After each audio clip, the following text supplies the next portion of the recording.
Alappuzha ഓമനപ്പുഴയിലെ Angel എന്ന യുവതിയെ മാതാപിതാക്കൾ കൊലപ്പെടുത്തിയ സംഭവത്തിൽ ദുരൂഹതയേറുന്നു. പരമ്പരാഗത ദൈവവിശ്വാസത്തിനെതിരായ സാത്താൻ സേവ പോലെയുള്ള ഏതെങ്കിലും ആചാരങ്ങൾ പിന്തുടർന്ന ആളായിരുന്നോ ഏഞ്ചൽ എന്ന് പരിശോധിക്കുന്നുണ്ട്.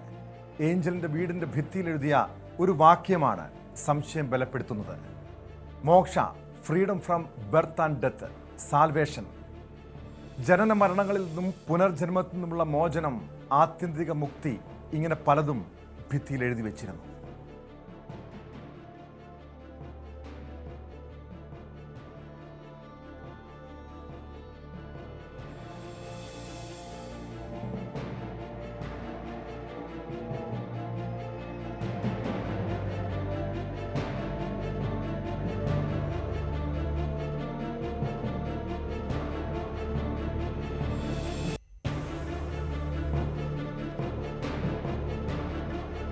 വീട്ടുകാരെ ആക്രമിച്ച ശേഷം ബൈബിൾ വലിച്ചെറിയാൻ എടുത്തപ്പോഴാണ് ഏഞ്ചലിനെ കൊലപ്പെടുത്തിയതെന്നാണ് മാതാപിതാക്കൾ നൽകിയ മൊഴി. സ്വന്തം ഇഷ്ടപ്രകാരം കന്യാസ്ത്രീ പഠനം പൂർത്തിയാക്കിയ ശേഷം അത് ഉപേക്ഷിച്ചതും മാതാപിതാക്കൾ പള്ളിയിൽ പോകുന്നതിനെ എതിർത്തതുമെല്ലാം സംശയത്തിലേക്ക് നയിക്കുന്ന ഘടകങ്ങളാണ്.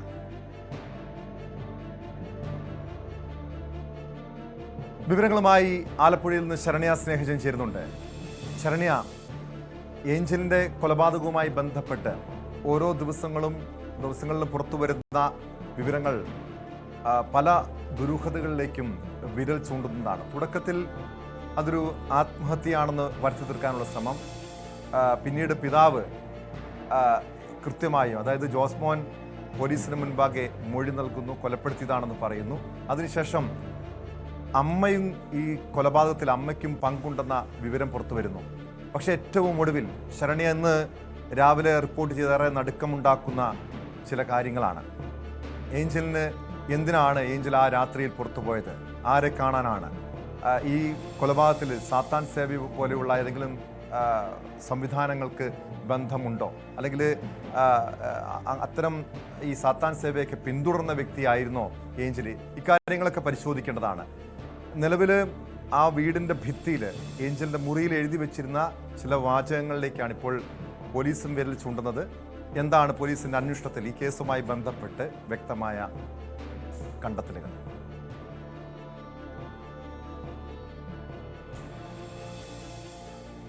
ടോമ, ഈ ഒരു കേസ്, അതായത് ആലപ്പുഴ ഓമനപ്പുഴയിൽ 28-കാരിയായ മകളെ അച്ഛൻ കൊലപ്പെടുത്തി എന്നുള്ള ഒരു കേസാണ് നമുക്ക് പോലീസിൽ നിന്ന് വിവരമാണ് നമുക്ക് ലഭ്യമാകുന്നത്. എന്നാൽ ആദ്യഘട്ടത്തിൽ നേരത്തെ ടോം സൂചിപ്പിച്ചതുപോലെ തന്നെ ആത്മഹത്യയല്ല, മറിച്ച് ഈ ഏഞ്ചലിന്റെ മരണം ഒരു സാധാരണ മരണം എന്നുള്ള രീതിയിൽ വരുത്തി തീർക്കുന്നതിന് വേണ്ടിയുള്ള ശ്രമം കുടുംബാംഗങ്ങളുടെ ഭാഗത്ത് നിന്ന് ഉണ്ടായിരുന്നു. പിന്നീട് ആശുപത്രിയിൽ എത്തിക്കുകയും പ്രഥമ ദൃഷ്ട്യാ തന്നെ കഴുത്തിൽ ഉൾപ്പെടെയുള്ള പാടുകളും മറ്റും മനസ്സിലാക്കിയതിൽ നിന്ന് ഏഞ്ചലിന്റെ മരണം കൊലപാതകമാണ് എന്നുള്ള സംശയത്തിലേക്ക് പോലീസ് പോവുകയും ചെയ്തിരുന്നു. ആ ഒരു ഘട്ടത്തിൽ തന്നെ, അതായത് പോലീസ് ഏഞ്ചലിന്റെ മൃതദേഹം ആശുപത്രിയിലേക്ക് എത്തിച്ച ഘട്ടത്തിൽ തന്നെ അച്ഛൻ ജോസ്മോൻ മണ്ണഞ്ചേരി പോലീസിന് മുന്നിൽ ഹാജരായി താൻ മകളെ കൊല ചെയ്തു എന്ന് അദ്ദേഹം അറിയിക്കുകയും ചെയ്തു. ഈ കൊലയുമായി ബന്ധപ്പെട്ട്, ഈ കൊലപാതകവുമായി ബന്ധപ്പെട്ട് നൽകിയ ചില വിവരങ്ങളാണ് ഏറ്റവും ദുരൂഹമായി നിലനിൽക്കുന്നത്. അതായത് ആദ്യഘട്ടത്തിലൊക്കെ നമ്മൾ മനസ്സിലാക്കിയത് മകൾ തുടർച്ചയായി വൈകി വരുന്നത് ഈ അച്ഛനെ അലോസരപ്പെടുത്തിയിരുന്നുവെന്നും അത് ഒരു കൊലപാതകത്തിലേക്ക്, ഏറ്റവും ഒടുവിൽ വൈകി വന്നപ്പോൾ ഉണ്ടായ തർക്കം കൊലപാതകത്തിലേക്ക് നയിച്ചു എന്നതുമാണ്. പക്ഷെ അതിനും അപ്പുറത്തേക്ക് ചില ദുരൂഹതകൾ ഈ കേസിലുണ്ട് എന്നുള്ളതാണ് നമുക്കിപ്പോൾ അന്വേഷണ സംഘത്തിൽ നിന്നും നാട്ടുകാരോടുമൊക്കെ ആ വീടുമായി ബന്ധപ്പെട്ടുമൊക്കെ നടത്തുന്ന അറിവുകളിൽ നിന്ന് നമുക്ക് പങ്കുവയ്ക്കാനുള്ളത്. അതായത് ഏഞ്ചലിന്റെ വീടിന്റെ ഭിത്തിയോട് ചേർന്ന വടക്ക് ഭാഗത്ത് ഉള്ള വീടിന്റെ പുറം ഭാഗത്ത് ഒരു വാക്യം ഏഞ്ചൽ എഴുതി വെച്ചിട്ടുണ്ട്. അതിൽ ഉപയോഗിച്ചിരിക്കുന്നത് ആദ്യ വാക്ക് മോക്ഷ എന്നാണ്. Freedom from birth and death, salvation എന്ന് ഏഞ്ചൽ എഴുതി വെക്കുകയും അത് നിറം നൽകുകയും ചെയ്തിട്ടുണ്ട്. അത്തരത്തിലൊരു നിറം നൽകിയൊരു എഴുത്ത് ഏഞ്ചലിന്റെ ഭാഗത്ത് നിന്നുണ്ടായത് എന്തിൽ നിന്നാകാം എന്നുള്ള ഒരു ദുരൂഹത, ആത്യന്തിക മുക്തി, ഒപ്പം തന്നെ അങ്ങനെയുള്ള അല്ലെങ്കിൽ മോക്ഷ, സാൽവേഷൻ, അങ്ങനെയുള്ള വാക്കുകളൊക്കെ ഉള്ള ഒരു എഴുത്ത് അവിടെ വന്നിരിക്കുന്നത്, അതിനെ സംബന്ധിച്ചൊരു അന്വേഷണവും ചിന്തയും പോലീസിന് ഇപ്പോൾ ഉണ്ട് എന്ന് തന്നെ പറയാം. 2, ഈ കൊലപാതകവുമായി ബന്ധപ്പെട്ട് ഉയർന്നു വന്ന ഏറ്റവും പ്രധാനപ്പെട്ട ചോദ്യമായിരുന്നു ലാബ് ടെക്നീഷ്യൻ കൂടിയായ ആശുപത്രിയിൽ ജോലി നോക്കുന്ന വിദ്യാഭ്യാസ യോഗ്യതയുള്ള ഒരു മകൾ വൈകി വന്നു എന്നുള്ള ഒറ്റ കാരണത്താൽ അച്ഛനും അമ്മയും കൊലപ്പെടുത്താൻ കൂട്ടുനിൽക്കുമോ? ആ അച്ഛൻ കൊലപ്പെടുത്തുന്ന ഘട്ടത്തിൽ അമ്മ ഉൾപ്പെടെ അതിന് കൂട്ടുനിൽക്കുമോ എന്നുള്ളൊരു ചോദ്യം നമ്മളുടെ എല്ലാവരുടെയും മനസ്സിൽ ഉയർന്നിരുന്നു. അതിനുള്ള ചില സംശയങ്ങൾ ദൂരീകരിക്കത്തക്ക രീതിയിലുള്ള ചില വിവരങ്ങളാണ് ഇപ്പോൾ പങ്കുവയ്ക്കാനുള്ളത്. അതായത് ഏഞ്ചലിന്റെ അച്ഛൻ പോലീസിന് നൽകിയ മൊഴി, ഏഞ്ചൽ 11 മണിയോ വീട്ടിലെത്തിയതിനു ശേഷം, ജോലി കഴിഞ്ഞ് വീട്ടിലെത്തിയ ശേഷം രാത്രി പുറത്തേക്ക് പോയി 11 മണിയോടുകൂടി മടങ്ങിയെത്തിയ ഘട്ടത്തിൽ അവരുടെ വീടിന്റെ സ്വീകരണ മുറിയിൽ തർക്കമുണ്ടായി. ആ ചോദ്യം ചെയ്യലിനിടയിൽ ഏഞ്ചൽ ആദ്യം ചെയ്തത് അച്ഛനെ അവിടെ ഇരുന്ന ഒരു കുപ്പി, അതായത് വെള്ളം നിറച്ച ബോട്ടിലെടുത്ത് അച്ഛനെ എറിയുകയായിരുന്നു. ആ എറിഞ്ഞതിനെ തുടർന്ന് ഇവർ തമ്മിലുള്ള ഒരു വാക്കേറ്റം പോലെയുള്ള കാര്യങ്ങളിലേക്ക് പോയി. ആ ഘട്ടത്തിൽ ഏഞ്ചൽ അവിടെ ഇരുന്ന ബൈബിൾ എടുത്ത് വലിച്ചെറിയാനുള്ള ശ്രമം നടത്തി. അതോടുകൂടിയാണ് ജോസ്മോൻ വളരെയധികം പ്രകോപനത്തോടു കൂടി ഏഞ്ചലിനെ കടന്നു പിടിക്കുകയും ഏഞ്ചൽ അമ്മയെയും അപ്പൂപ്പനെയും ആഞ്ഞു ചവിട്ടുകയും ചെയ്തു എന്നാണ് പോലീസ് പറയുന്നത്. തുടർന്ന് ഇവര് ഏഞ്ചലിനെ പിടിച്ചു വെക്കുകയും അമ്മ ഏഞ്ചലിന്റെ കൈ പിൻഭാഗത്ത് ചേർത്ത് നിർത്തി പിടിച്ചു വെക്കുകയും ഒപ്പം തന്നെ അച്ഛൻ ഏഞ്ചലിനെ കഴുത്ത് ഞെരിക്കുകയും ചെയ്തു. ബോധരഹിതയായി വീണ ശേഷം ഏഞ്ചലിനെ ഇവർ അച്ഛൻ അവിടെ ഒരു തോർത്ത് ഉപയോഗിച്ച് വീണ്ടും കഴുത്ത് ഞെരിച്ച് കൊലപ്പെടുത്തി എന്നുള്ളതാണ്. അതായത് ഒരു പിടിവലിക്കിടയിൽ സംഭവിച്ച ഒരു കാര്യമല്ല, വീണതിന് ശേഷം കൊലപ്പെടുത്തണം എന്നുള്ളൊരു ഉദ്ദേശത്തോടു കൂടിയാണ് ഈ ക്രൈം നടന്നിരിക്കുന്നത് എന്നുള്ളതാണ് നമുക്ക് മനസ്സിലാക്കാൻ കഴിയുന്നത്. അത്രമാത്രം ഒരു വിരോധം ഏഞ്ചലിനോട് അവർക്ക് തോന്നി എന്നുള്ളതാണ്. ഈ കുടുംബത്തിന്റെ ഒരു പശ്ചാത്തലം എന്ന് വെച്ചാൽ ഇവര് ക്രൈസ്തവ വിശ്വാസികളായ ആളുകളാണ്. ആ വീട് എന്തായാലും ഇങ്ങനെ പല ദുരൂഹതകളും ഈ കേസുമായി ബന്ധപ്പെട്ട് ഉയർന്നു വരുന്നുണ്ട്. എന്നു മുതലാണ് ഏഞ്ചലിന്റെ സ്വഭാവത്തിൽ ഈ മാറ്റം വന്നു തുടങ്ങിയത്? അതായത് നേരത്തെ സൂചിപ്പിച്ചതുപോലെ ഈ സാത്താൻ സേവയെ പിന്തുടർന്ന ഒരു വ്യക്തിയായിരുന്നു ഏഞ്ചൽ എന്ന് സംശയമുണ്ടെങ്കിൽ അത് സ്വാഭാവികമായും വീട്ടുകാർക്ക് ഇതേക്കുറിച്ച് അറിവുണ്ടായിരിക്കണം. ഏഞ്ചലിന്റെ സ്വഭാവത്തിൽ വന്ന മാറ്റങ്ങൾ അവർ ശ്രദ്ധിച്ചു കാണണം. നേരത്തെ അവരുടെ ഒരു കുട്ടിക്കാലം പരിശോധിച്ചു കഴിഞ്ഞാൽ ഏഞ്ചൽ വളരെ പള്ളിയുമായി അടുപ്പമുണ്ടായിരുന്ന, കുട്ടിക്കാലത്ത് വളരെ പ്രാർത്ഥനയിൽ ജീവിച്ചിരുന്ന, പിന്നീട് കന്യാസ്ത്രീയാകാൻ സ്വന്തം ഇഷ്ടപ്രകാരം കന്യാസ്ത്രീയാകാൻ പോകുന്നു, കന്യാസ്ത്രീ പഠനം പൂർത്തിയാക്കുന്നു. അതിനുശേഷം അതുപേക്ഷിച്ച് വിവാഹ ജീവിതത്തിലേക്ക് കടക്കുന്നു. 3 വർഷത്തോളം ദാമ്പത്യ ജീവിതം, കുട്ടികളൊന്നും ഉണ്ടായില്ല. അതേ തുടർന്ന് ഏഞ്ചൽ ഭർത്താവുമായി പിരിഞ്ഞ് 6 മാസം മുൻപ് വീട്ടിലേക്ക് വരുന്നു. എവിടെയാണ്, എന്നു മുതലാണ് ഏഞ്ചലിന്റെ സ്വഭാവത്തിലേക്ക് ഈ മാറ്റമുണ്ടാകുന്നു? ഇത്തരം ദുരൂഹത ജനിപ്പിക്കുന്ന രീതിയിലുള്ള ഒരു സ്വഭാവത്തിലേക്ക് ഏഞ്ചൽ മാറിയതെന്നാണ് മാതാപിതാക്കൾ പറയുന്നത്.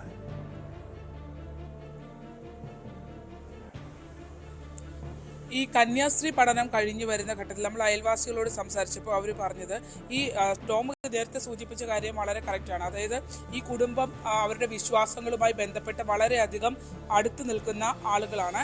വളരെ സജീവമായി അതിനകത്ത് ഇൻവോൾവ് ആയി നിൽക്കുന്ന ആളുകളും ഒപ്പം ഈ ക്രിസ്തീയ വിശ്വാസവുമായി ബന്ധപ്പെട്ട് ഒരു വളരെ അച്ചടക്കത്തോടു കൂടി പോവുകയും ചെയ്യുന്ന ഒരു കുടുംബമാണ്. മക്കൾ 2 പേരെയും അതുപോലെ തന്നെ ചേർത്ത് പിടിച്ചാണ് ജോസ്മോൻ ഈ കാര്യങ്ങളുമായി ബന്ധപ്പെട്ട് പോയിരുന്നു എന്നുള്ളതാണ്. അവിടെ നിന്ന് സ്വന്തം ഇഷ്ടപ്രകാരം മഠത്തിലേക്ക് പോയ ഏഞ്ചൽ പിന്നീട് അത്തരത്തിൽ മതപഠനം പൂർത്തീകരിച്ച് കന്യാസ്ത്രീ ആയതിനു ശേഷം തിരിച്ച് വീട്ടിലേക്ക് വന്ന ഘട്ടത്തിൽ ഏഞ്ചലിനെ കണ്ട ഒരു കാര്യം അയൽവാസിയായ സ്ത്രീ നമ്മളോട് സ്ഥിരീകരിച്ചിരുന്നു. അവർ പറഞ്ഞത്, ഈ ഏഞ്ചലിന്റെ പെരുമാറ്റത്തിലോ ഒന്നും മറ്റു കാര്യങ്ങളോ ഒന്നും അവർ പറയുന്നില്ല. അവരെ പുറമെ കാണുമ്പോൾ ഏഞ്ചൽ വളരെ സ്നേഹത്തോടെ ഇടപെടുന്ന ഒരാളാണെന്നാണ് പറയുന്നത്. പക്ഷെ അന്നത്തെ ദിവസം ഏഞ്ചലിന് സ്തുതി നൽകാനായി എത്തിയ തങ്ങളുടെ മുന്നിൽ ഏഞ്ചൽ മുഖത്തോട്ട് പോലും നോക്കിയില്ല എന്നുള്ളതാണ്. ദേഷ്യ ഭാവമായിരുന്നു, അന്നൊരു വല്ലാത്ത ഭാവമായിരുന്നു ഏഞ്ചൽ എന്നുള്ളതാണ്. പിന്നീട് ദിവസങ്ങൾക്കുള്ളിൽ ഇവർ പറഞ്ഞത്, ഏഞ്ചൽ പിന്നീട് തിരുവസ്ത്രം ഉപേക്ഷിച്ചു എന്നുള്ള വിവരമാണ് അറിഞ്ഞതെന്നാണ് അയൽവാസികൾ വ്യക്തമാക്കുന്നത്. മാത്രമല്ല അച്ഛനും അമ്മയും, അതായത് നമുക്കറിയാം ഒരു കന്യാസ്ത്രീ അത്തരത്തിലുള്ള തിരുവസ്ത്രം സ്വീകരിക്കുന്നതിന് മുമ്പ് ആ പഠനം മുഴുവൻ പൂർത്തിയാക്കിയ ഒരാളാണ് ഏഞ്ചൽ. അങ്ങനെ ആ ഒരു ചട്ടക്കൂടിലൂടെ പോയ ഒരാൾക്ക് എങ്ങനെയാണ് ഇത്രയും വലിയൊരു വിരോധം ഈ ഒരു സംവിധാനത്തോട് ഉണ്ടായിട്ടുള്ളത് എന്നുള്ളതാണ്. അച്ഛനും അമ്മയും പള്ളിയിൽ പോകുന്നതിനെ സംബന്ധിച്ച് തർക്കങ്ങൾ ആ വീട്ടിൽ ഉണ്ടായിരുന്നു എന്നുള്ളത് പോലീസ് സ്ഥിരീകരിക്കുന്നുണ്ട്. അച്ഛനും അമ്മയും അങ്ങനെ മൊഴി നൽകിയിട്ടുമുണ്ട്. ഒപ്പം തന്നെ അവരുടെ വിശ്വാസങ്ങളെ ചോദ്യം ചെയ്യുന്ന രീതിയിൽ ഏഞ്ചൽ ഇടപെട്ടു എന്നുള്ളതാണ്. വിവാഹം കഴിഞ്ഞു 2 വർഷവും ഏതാനും മാസങ്ങളും ആകുന്നു വിവാഹം കഴിഞ്ഞിട്ട്. പക്ഷേ വിവാഹിതനായ പുരുഷനോടും പലപ്പോഴും പല സ്വഭാവങ്ങൾ പ്രകടിപ്പിക്കുന്നു എന്നുള്ളതാണ്.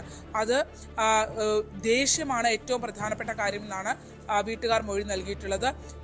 ഇപ്പോൾ ഭക്ഷണം കൊടുക്കുമ്പോൾ എന്തെങ്കിലും കാര്യങ്ങൾ ഏഞ്ചലിനെതിരായി പറഞ്ഞാൽ ആ ഭക്ഷണം ഉൾപ്പെടെ വലിച്ചെറിയുന്ന, അല്ലെങ്കിൽ ഇപ്പോൾ ഏറ്റവും ഒടുവിൽ ഉണ്ടായ ആ കൊലപാതകം നടക്കുന്ന ദിവസം ഉണ്ടായതുപോലെ ആ അപ്പൂപ്പനെയും അമ്മയെയും ചവിട്ടുന്ന രീതിയിൽ അത്ര ആ ഒരു വയലൻസിലേക്ക് ഏഞ്ചൽ പല ഘട്ടത്തിൽ കിടക്കുന്നു. ഭർത്താവ് പോലീസിന് മൊഴി നൽകിയത് തനിക്ക് ഏഞ്ചലിനെ സംബന്ധിച്ചിടത്തോളം പ്രെഡിക്റ്റ് ചെയ്യാൻ പറ്റാത്തൊരു ക്യാരക്ടറാണ് എന്നുള്ളതാണ്.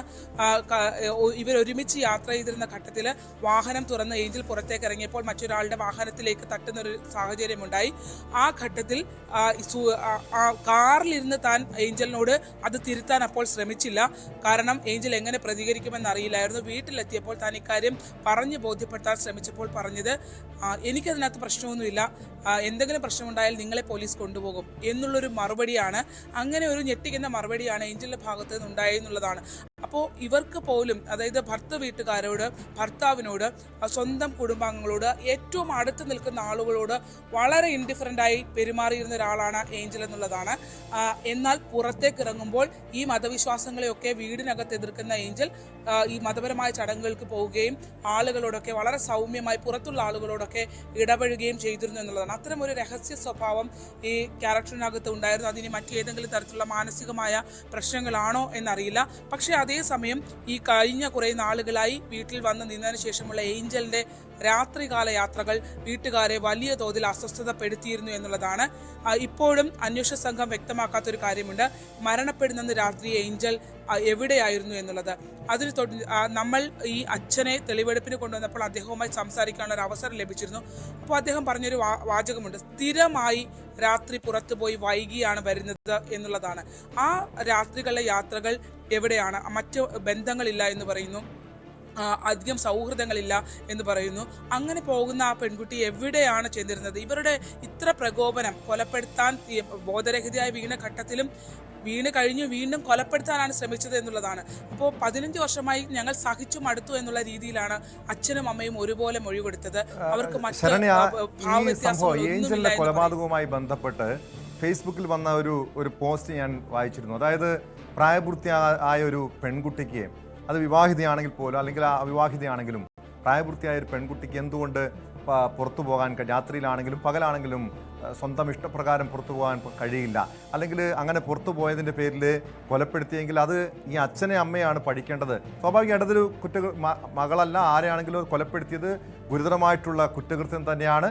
പക്ഷേ ഇതിൻ്റെ സാഹചര്യത്തിലേക്കാണ് ഇപ്പോൾ പോലീസും അന്വേഷിക്കുന്നത്, നമ്മളും പരിശോധിക്കുന്നത്. എന്തുകൊണ്ടാണ്? കാരണം ഇതുപോലെ വീട്ടിൽ സ്ഥിരമായി അക്രമം സൃഷ്ടിക്കുന്ന, പ്രശ്നങ്ങൾ സൃഷ്ടിക്കുന്ന, അവിടെ ഒരു ദുരഭിമാനത്തിനപ്പുറം ഒരു മകൾ രാത്രിയിൽ പോകുന്നത് നാട്ടുകാരറിയുന്നു. അതിനപ്പുറം ഒരു ദുരഭിമാനത്തിനപ്പുറമുള്ള പല നിഗൂഢതയും ഈ സംഭവത്തിന് പിന്നിലുണ്ട്. എന്തായാലും കൊലക്കേസിൽ രണ്ടുപേരും, ഈ അച്ഛനും അമ്മയും കുറ്റം സമ്മതിച്ചിട്ടുണ്ട്. അതുകൊണ്ട് തന്നെ ഈ സാത്താൻ സേവയുമായി ബന്ധമുണ്ടെങ്കിലോ അതല്ലെങ്കിൽ രാത്രിയിൽ എന്തിനാണ് ഏഞ്ചൽ പുറത്തുപോയത്, ഇക്കാര്യങ്ങളൊക്കെ ഈ കേസുമായി, ഈ കൊലക്കേസുമായി ബന്ധപ്പെട്ട് പോലീസിന് പരിശോധിക്കേണ്ട ആവശ്യമുണ്ടോ?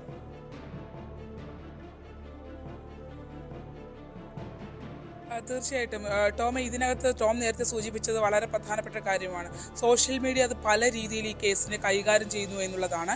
അത് ഒന്ന്, രാത്രികാലങ്ങളിൽ ഒരു പെൺകുട്ടി പുറത്തു പോയാൽ തിരിച്ചു വരുമ്പോൾ അത് സദാചാര ബോധം, ദുരഭിമാനം കണക്കിലെടുത്ത് കൊലപ്പെടുത്തുന്ന ഒരു രീതിയെ വലിയ വിമർശനങ്ങൾ ഉയർന്നു. 2, ഈ ഏഞ്ചലിന്റെ മൊറാലിറ്റിയെ ചോദ്യം ചെയ്തുകൊണ്ട് ഒരുപാട് പോസ്റ്റുകൾ വന്നു എന്നുള്ളതാണ്. 2 രീതിയിലുള്ള പോസ്റ്റുകൾ വന്നു. പക്ഷേ നമ്മൾ മനസ്സിലാക്കുന്നിടത്തോളം ഏഞ്ചലിന് അത്തരത്തിലുള്ള മറ്റ് വഴിവിട്ട സഞ്ചാരങ്ങളോ കാര്യങ്ങളോ ഏഞ്ചലിന് ഉണ്ടായിരുന്നില്ല എന്നാണ് നമുക്ക് മനസ്സിലാക്കാൻ കഴിയുന്നത്.